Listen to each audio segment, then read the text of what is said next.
Akan beralih ke pertanyaan untuk calon wakil presiden nomor urut 2, Bapak Gibran Rakabuming Raka. Tenang. Untuk itu kita akan persilakan panelis Bapak Suharnomo untuk mengambil undian subtema kelima dalam Fishbowl. Silakan diperlihatkan ke calon wakil presiden dan ke moderator Bapak.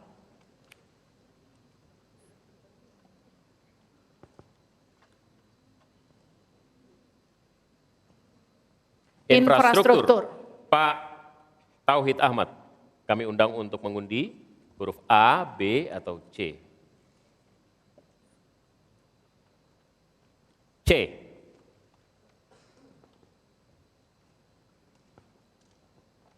Infrastruktur huruf C. Masih tersegel Bapak.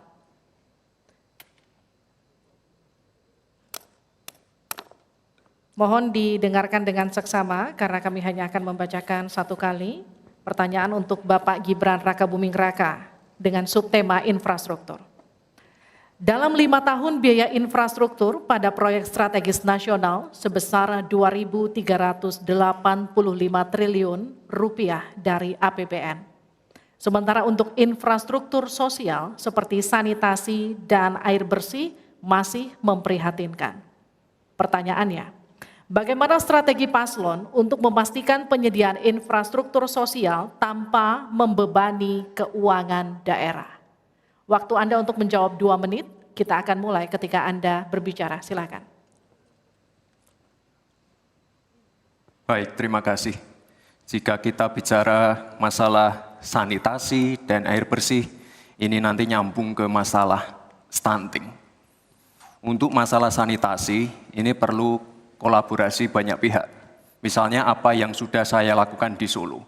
Kita membangun IPAL komunal di perumahan padat penduduk. Ini penting sekali.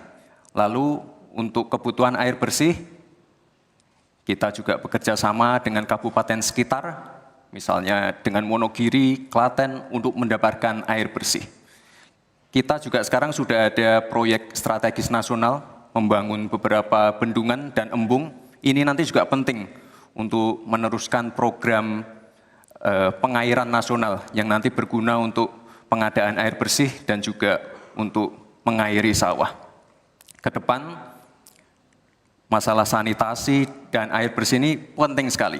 Karena kami dari paslon nomor 2 ingin menyiapkan generasi-generasi emas yang sehat dan pintar. Kalau kita mengintervensi masalah stunting, kita juga harus mengintervensi tempat tinggalnya juga. Kita tidak bisa hanya memberikan gizi tambahan untuk ibu hamil dan lain-lain, tapi kita tidak menyentuh rumah tinggalnya. Jadi ini harus dikerjakan secara paralel. Stunting kita kerjakan, pemenuhan gizi kita kerjakan, sanitasi, drainase, air bersih, kawasan kumuh, ini harus kita selesaikan juga secara paralel. Terima kasih. Masih ada waktu? Cukup Pak? Cukup. Baik, saya berikan waktu untuk Pak Mahfud untuk menanggapi jawaban dari Pak Gibran.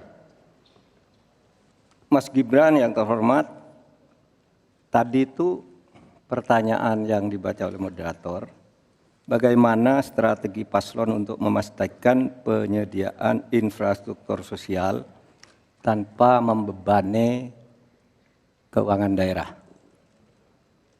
Kayaknya belum terjawab. Tadi yang dijawab tuh infrastruktur fisik semua tuh.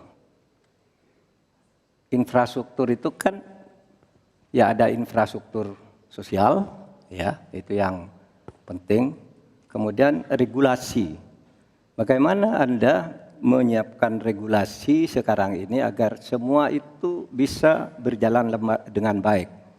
Nah kalau infrastruktur fisik mungkin sih bisa saja di utak-atik dari APBN, APBD gitu, ini untuk ini. Tapi masalahnya kita punya problem dengan infrastruktur sosial seperti yang ditanyakan tadi.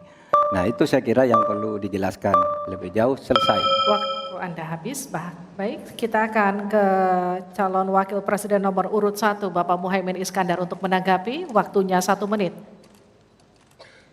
Infrastruktur yang disampaikan Pak Gibran menjadi bagian dari yang perlu disediakan. Tapi infrastruktur sosial atau infrastruktur kerakyatan pada dasarnya kita bisa melibatkan semua pihak untuk hadir dan memberikan solusi. Contohnya infrastruktur gedung-gedung sekolah yang memberikan kesehatan, kecerdasan bagi masa depan anak didik kita. Apa yang bisa kita lakukan? Misalnya kita bebaskan pajak buat seluruh penyelenggara pendidikan supaya fiskalnya terpenuhi, supaya pendidikan bisa terjangkau, sehingga semua bentuk pendidikan, semua bentuk yang berkaitan dengan pencerdasan kehidupan masyarakat kotanya, maka dibebaskan pajaknya. Ini seperti yang sudah dilakukan di Jakarta, yang ini bisa kita tarik ke tingkat nasional. Infrastruktur sosial tercipta dengan pemerintah memberi fasilitas yang memadai. Cukup, Cukup Pak? Bapak? Cukup. Baik. Kita stop, countdown. Tenang. Saya berikan kembali waktu untuk Pak Gibran untuk menanggapi atas tanggapan dari Pak Mahfud dan Pak Muhaimin.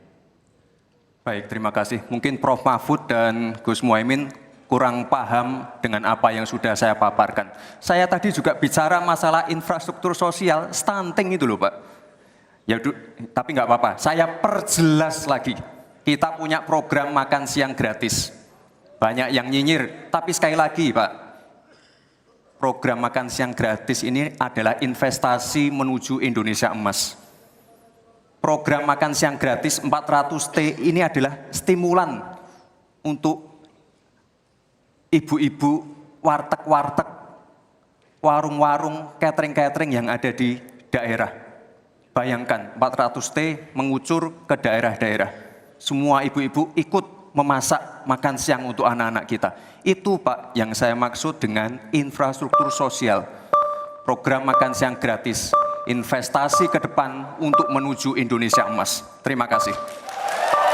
Tenang. Baik, kita akan masih lanjut.